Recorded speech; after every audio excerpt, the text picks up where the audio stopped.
Hello everyone. आज की class में हम यह डिस्कस करने वाले हैं कि बच्चों को हिंदी पढ़ना किस तरह से सिखाएं। मीन्स उनको हिंदी किस तरह से पढ़ना सिखाएं कि वो आसानी से सीखें, उनको मज़ा भी आए और वो अच्छी तरह से पढ़ना भी सीख लें।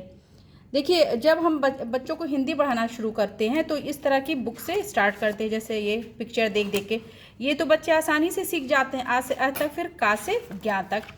प्रॉब्लम आती है उनको तब जब इस तरह से अलग से उनको पहचानना होता है। आ से आ तक तो एक बार वो सीख भी जाएं, बट का से ज्ञा तक के अक्षर को पहचानने में और लिखने में उनको बहुत ज़्यादा प्रॉब्लम होती है। ये होते भी कुछ ज़्यादा हैं। ये संयुक्त व्यंजन और अतिरिक्त व्यंजन को मिला के लगभग 39 इसमें अल्फ़ाबेट होते हैं, मीन्स वर्ड होते हैं। तो बच्चे हमेशा बहुत ज़्यादा इसको सीखने में टाइम लगाते हैं और बहुत ही ज़्यादा कंफ्यूज भी रहते हैं। इसमें बहुत सारे वर्ड बहुत कंफ्यूजिंग होते हैं जो कि बच्चे पहचान नहीं पाते, अलग अलग नहीं कर पाते हैं। तो उनको किस तरह से सिखाएं कि उसको आसानी से सीखें। देखिए, जब हम एक बार उसको डायग्राम के थ्रू पढ़ा दिया तो वो आसानी से सीख गए। सेकंड स्टेप होता है कि अलग से उनको लिखना और उसको पहचानना। तो क ख ग घ अंग च छ ज ज ञ, ये तो कुछ आसानी से सीख जाते हैं। मेन नीचे आते हैं ठ ड ढ थ ध, इसमें उनका कन्फ्यूज़न बहुत ज़्यादा बना रहता है। ठीक है, तो पहले हमको ये करना है, डायग्राम से सीख लिया उन्होंने, जितना सीख पाए वो सीखें। उसके बाद अलग से पढ़ाने के लिए ये 5 के सीक्वेंस में उनको लर्न कराएं। क ख ग घ अंगा, ये इनको जैसे ये 5 का एक साथ याद रहेगा, च छ ज ज ञ ठ ठ ड ढ अड़ा, और फिर उसको लिखवाने की प्रैक्टिस करवाएं। बोल बोल करके उसको लिखने बच्चे शुरू करें। जब उतना हो जाए, मीन्स का से ज्ञा तक हम जब पूरी प्रैक्टिस करवा लेंगे, फिर भी कुछ ना कुछ उनका कन्फ्यूज़न, अलग से जब हम डिक्टेशन बोलेंगे, अलग से लिखने को बोलेंगे, एक बार में तो शायद लिख भी लें, बट अलग से छ झ इस टाइप के वर्ड बोलेंगे तो भी वो कन्फ्यूज रहते हैं।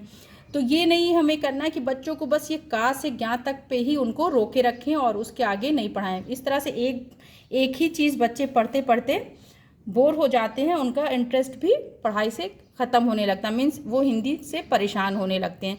तो हमें करना क्या है, जितने भी वो इस तरह से कुछ दिन पढ़ा करके जितने भी अक्षर को पहचानना और लिखना सीख लिए हैं उतना हम छोड़ देंगे। उसके बाद हम इस तरह से छोटे छोटे शब्दों के रूप में उनको जोड़ के पढ़ाएंगे। जो भी कन्फ्यूज़न होगा वो इस तरह के शब्दों से धीरे धीरे दूर होगा। बिना मात्रा वाले शब्दों से स्टार्ट करेंगे। पहले हम 2 अक्षर वाले शब्दों को पढ़ाएंगे, फाला फल, फाना फन, घारा घर, इस तरह के कुछ शब्दों को पढ़ाएंगे और कुछ उसी के साथ ही लिखवाते भी रहेंगे। बहुत ज़्यादा पूरा फुल पेज की ज़रूरत नहीं है, रीडिंग एटलीस्ट हम तो पूरा करवाएं, बट लिखवाने के लिए कुछ 20 to 25 वर्ड्स को लेकर के ही प्रैक्टिस करवाएं। उतने में उनके काफ़ी वर्ड आ जाएंगे और वो क्लियर होते रहेंगे धीरे धीरे, और उसका साउंड भी वो अच्छी तरह से समझने लगेंगे। तो पहले हम 2 अक्षर वाले शब्दों को पढ़ाएंगे, उसके बाद हम उससे बने कुछ इस तरह के सेंटेंस को भी पढ़ाएंगे। बच्चों को नई चीज़ पढ़ने में ज़्यादा मज़ा आता है। हम लोग उनको एक चीज़ पर रोकने के बजाय स्लो मतलब मीन्स लगता है कि इस चीज़ को बच्चों को पढ़ने में दिक्कत हो रही है, प्रॉब्लम हो रही है, तो हमको नई चीज़ शुरुआत कर देनी चाहिए, जिससे बच्चों का इंटरेस्ट बना रहता है। तो जब 2 अक्षरों वाले शब्दों को पढ़ लेंगे तो इस तरह के हम आसान से वाक्यों को भी पढ़ाएंगे। नई चीज़ होगी, बच्चे इंटरेस्ट के साथ पढ़ेंगे। ठीक है, जब 2 अक्षर के हो जाएं तो फिर इस तरह से 3 अक्षर के शब्दों और वाक्यों को पढ़ाएंगे। अभी मात्रा स्टार्ट नहीं कराएंगे, और जो भी कंफ्यूजिंग वर्ड है वो धीरे धीरे उनका क्लियर होता जाएगा। कभी भी बच्चे उस तरह से याद नहीं रहता, लेकिन जब इस तरह से सेंटेंस में वो पढ़ने लगते हैं तो फिर उसको वो धीरे धीरे पहचानना शुरू कर देते हैं। अड़ा हुआ, ये बच्चे बहुत दिन तक इसमें कंफ्यूज होते रहते हैं। होता भी ये काफ़ी टफ है, टाइम लगता है इसको सीखने में। तो हम इस तरह से जब शब्दों और वाक्यों को थ्रू उनको पढ़ाने लगेंगे तो जो भी कन्फ्यूज़न उनका रहेगा वो धीरे धीरे उनका दूर होने लगेगा। 3 शब्दों को पढ़ाएंगे, फिर 3 शब्दों वाले वाक्यों को पढ़ाएंगे, फिर इस तरह के 4 शब्दों को जोड़ के उनको सिखाएंगे। अभी मात्रा से इंट्रोड्यूस नहीं करवाएंगे, 4 शब्दों और वाक्यों को पढ़ाएंगे। और फिर जब तक ये इस तरह से 4 शब्दों और वाक्यों को पढ़ेंगे तब तो उनके जो भी 20 to 30% कन्फ्यूज़न वाले वर्ड थे वो धीरे धीरे क्लियर होते चले जाएंगे। बट ये हमें ध्यान रखना है कि जो भी वर्ड पढ़ रहे हैं उसका मीन्स साउंड वो एकदम क्लियर निकालें। म, ख, म, ला।